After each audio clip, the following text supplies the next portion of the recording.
Muy buenas noches amigos de este Facebook Live y de la Clínica de Ginecología y Fertilidad del Dr. Napoleón Galo. Nos encontramos aquí en la clínica número 2 de fertilidad del Dr. Napoleón Galo, aquí en el Progreso de Oro, Honduras, Centroamérica. Es un grato placer compartir con ustedes estas informaciones que son de gran importancia para que nosotros podamos servirles a ustedes, ¿verdad? En esta oportunidad les habla el doctor Napoleón Galo Jordán, director de la clínica Galo de fertilidad en el Progreso de Oro, Honduras, Centroamérica, y del grupo Galo Pinto de fertilidad del Hospital Semesa y del grupo Galo Acosta de la clínica popular aquí en el Progreso de Oro. Pues bien, el aparato reproductor femenino básicamente se compone de útero, ovarios y dos trompas. Las dos trompas son las estructuras encargadas de trasladar los folículos maduros ya captadas por las fimbrias y liberadas en sus folículos de Graf y trasladadas a través de movimientos peristálticos hasta el útero. Si son fecundadas en este trayecto, se puede hablar perfectamente de un embarazo. Sin embargo, cuando el embarazo no pasa y queda el lumen de la trompa, que en esta parte más estrecha anda de 3 a 5 milímetros, entonces puede hablar de un embarazo ectópico. Porque hay que recordar que perfectamente puede pasar el espermatozoide, pero en el regreso puede verse trabado o obstruido el paso debido a que el óvulo es hasta 200 veces más grande que el espermatozoide y el óvulo fecundado, y puede pues haber una distorsión entre el tamaño del óvulo y el correteo de los gametos masculinos y femeninos a través de los tubos o viductos. Entonces ahí es cuando se produce un embarazo ectópico, un embarazo extrauterino. Básicamente nosotros vamos a hablar de varias partes en el estudio de la matriz. Incluimos también del cuello uterino, que básicamente tiene la función de captar los espermas que son depositados por el varón en un coito normal,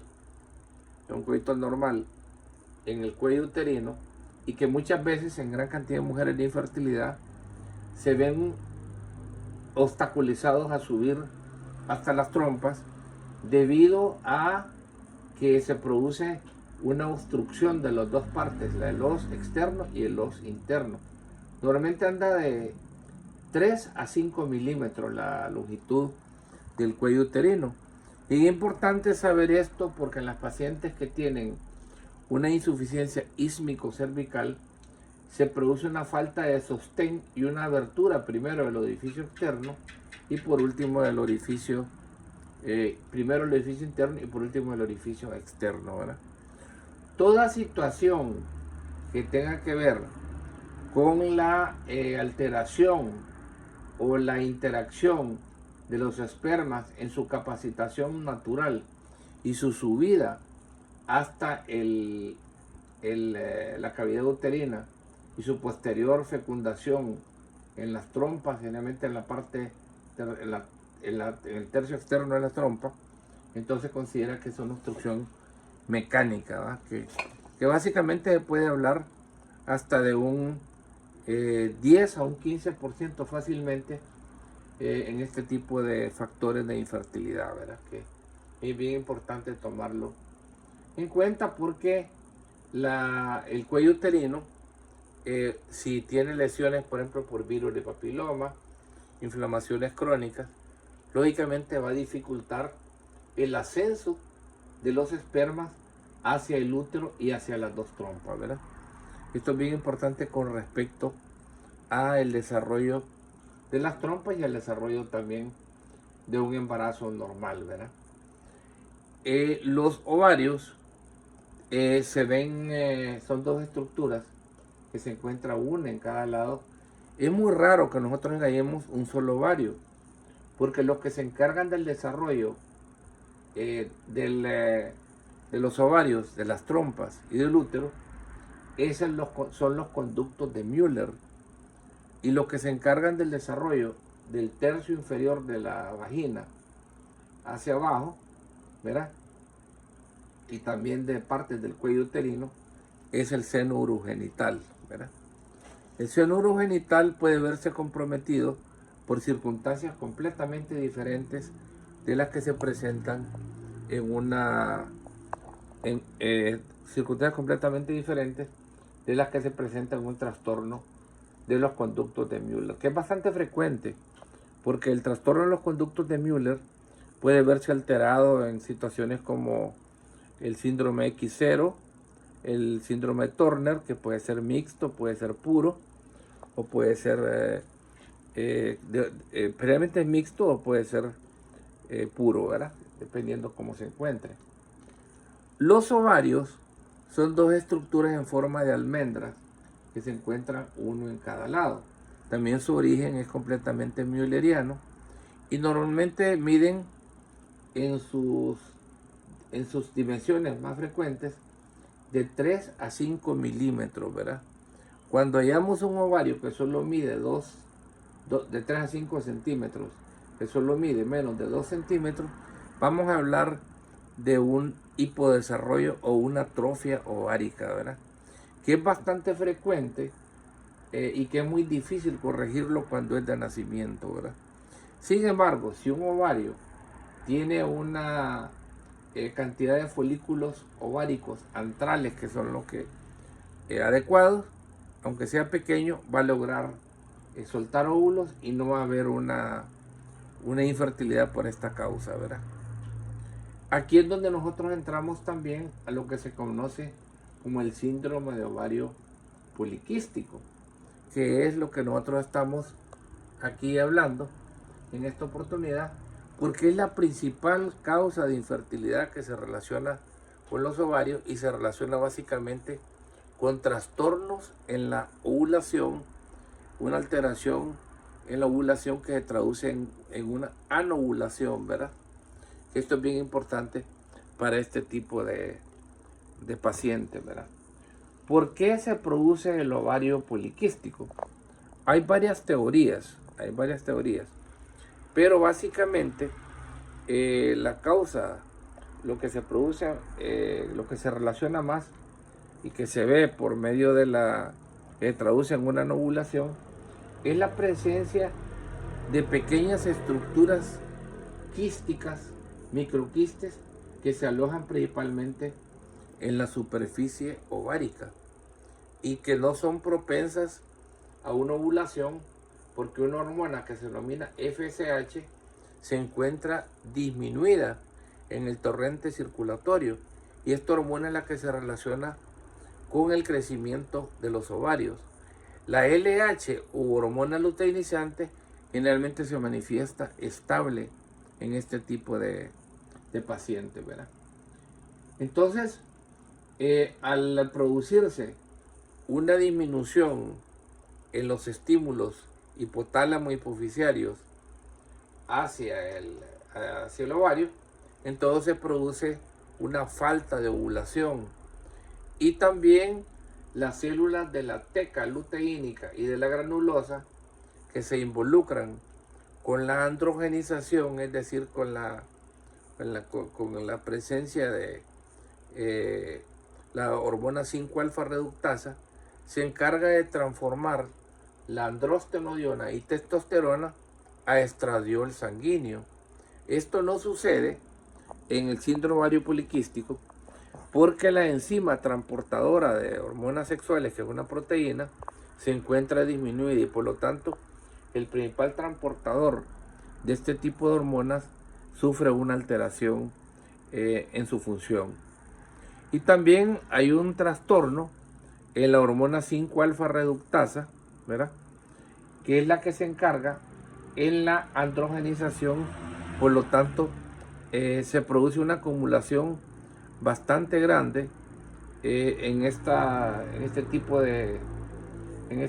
de sustancias, que al no ser transformadas en un estradiol se produce un hipoestrogenismo en la sangre de la paciente, con una disminución en los valores de estratificación donde tienen sus órganos blancos los estrógenos. Por lo tanto, los estadios ovulatorios se van hacia abajo y se detectan niveles anormalmente altos de testosterona y androstenodiona. Este tipo de productos se encuentran anormalmente altos en el síndrome de ovario poliquístico. Hay otro fenómeno que se produce que se relaciona con la subida de la insulina. Insulina normal en ayunas y la insulina postprandial, con una disminución grande en la sensibilidad de los hidratos de carbono hacia la insulina. Es decir, hay una sensibilidad alterada con el mecanismo de la insulina.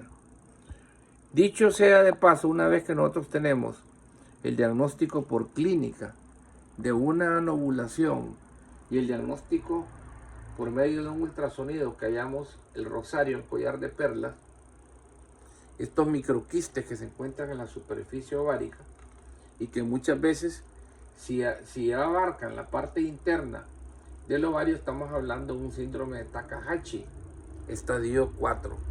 Existen cuatro estadios en el ovario poliquístico. Un estadio que es el estadio 1, en el cual la cantidad de folículos ováricos se mantiene solo en la periferia y no pasan más de 3 a 5, 6.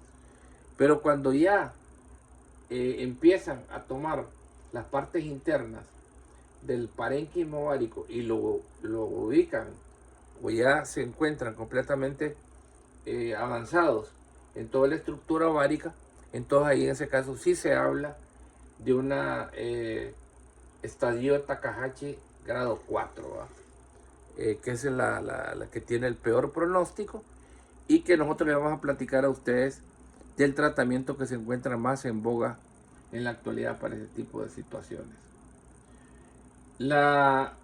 Una vez que nosotros tenemos los criterios de Rotterdam, que son los criterios que sirven para el diagnóstico del ovario poliquístico, que incluyen trastornos menstruales, incluyen anovulación y trastornos de ultrasonido que involucran un ovario poliquístico en sus diversos estados, pues podemos hablar ya en un síndrome de ovario poliquístico. No hay que confundirse entre lo que es el síndrome de ovario poliquístico y el ovario poliquístico como diagnóstico radiológico.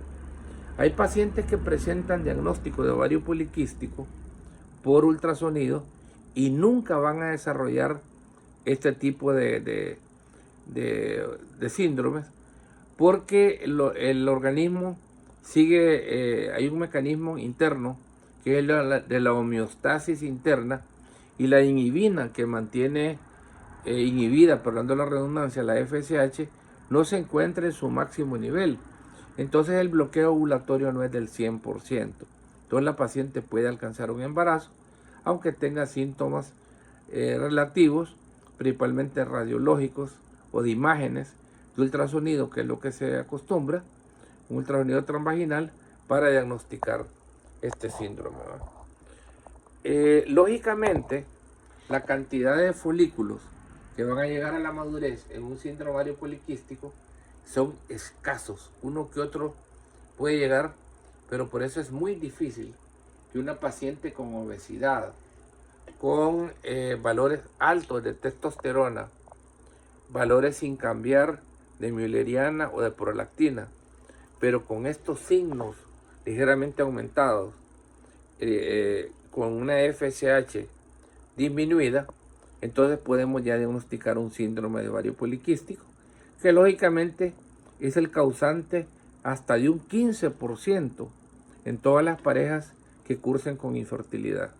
Es decir, si nosotros agarramos un universo de 100 pacientes, un 15% se van a asociar a ovario poliquístico con infertilidad, y otro 10 a 12% se va a asociar a diversos grados de endometriosis, que no es otra cosa, como les vamos a hablar en otro programa, de la salida del tejido endometrial, o que se asemeja a él, en forma de sangrado catamenial en regiones que habitualmente no deben estar fuera del útero. Entonces, ya nosotros pues ya tenemos el diagnóstico que estamos nosotros viendo acá y debemos instituir el tratamiento. Que son pacientes que pueden estar hasta 1 año, 2 años sin que le venga la regla, y lógicamente la acumulación de tejido adiposo junto con trastornos dermatológicos como la acantosis nigricans, que es la coloración oscura en el cuello en otras partes, y el hirsutismo, ¿verdad?, que se produce por los vellos gruesos en la piel y en otras partes del organismo de la mujer, entonces da origen a un síndrome de ovario poliquístico. Ya mientras más síntomas acentuados tiene, pues lógicamente va a haber más cambios en este aspecto, ¿verdad? Entonces, ya una vez que nosotros tenemos el cuadro asociado a un síndrome ovario poliquístico con infertilidad, debemos lógicamente que pensar en un tratamiento efectivo, ¿verdad? Tratamiento efectivo. Hay varias escalas, ¿verdad? Ferryman-Gallwey habla de las escalas con respecto al hirsutismo. Y hay diversas escalas que se relacionan con sus diversos estadios. Si el hirsutismo, que es un vello grueso, no es un vello fino, es un vello grueso, y que desde el folículo piloso tiene cambios bastante asociados a la parte de masculinización.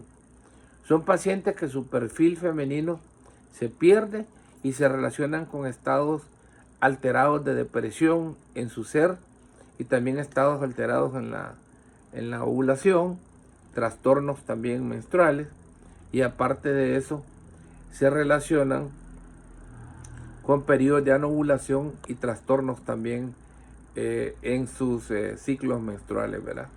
Generalmente son pacientes que pueden haber tenido su ciclo menstrual inicial normal, tal vez a los 12, 14 años, pero que de ahí en adelante, al aumentar de peso, desarrollan con un síndrome metabólico y el síndrome de ovario poliquístico. Esto con respecto a lo que hemos estado hablando, con respecto al síndrome de ovario poliquístico.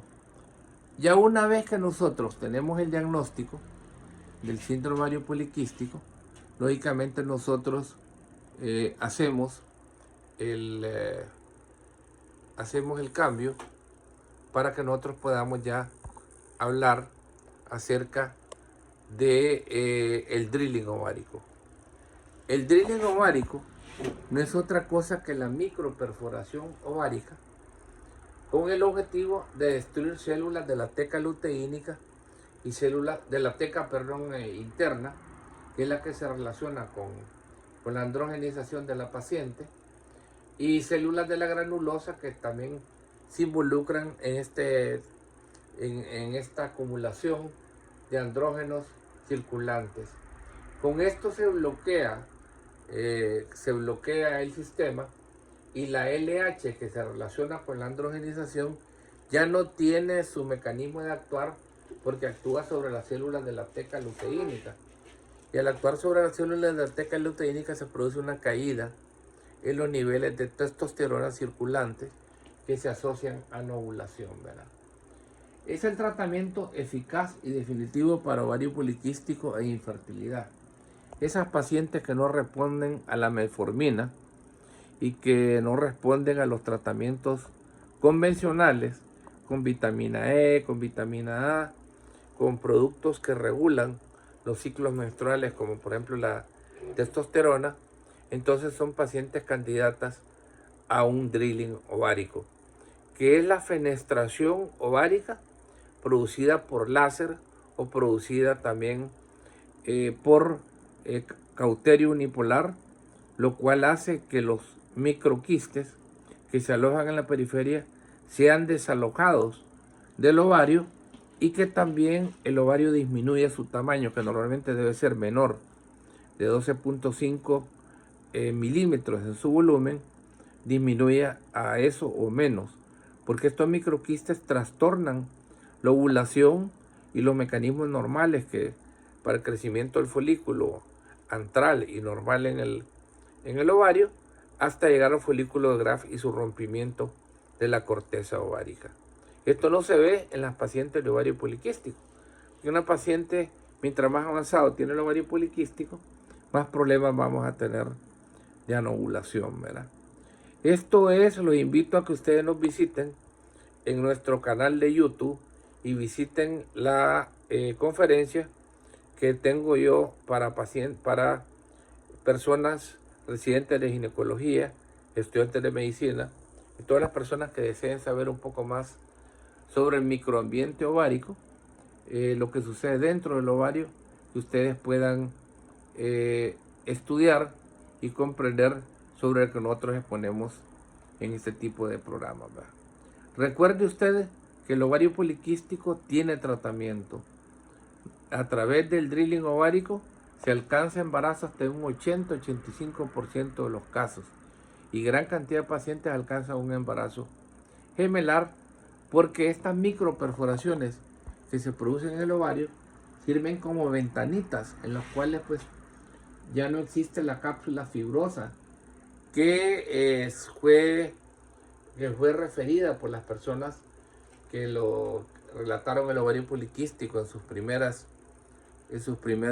avances, sino que ya tiene microperforaciones que permiten que por ahí salgan los folículos y sean fecundados en el momento más oportuno, ¿verdad?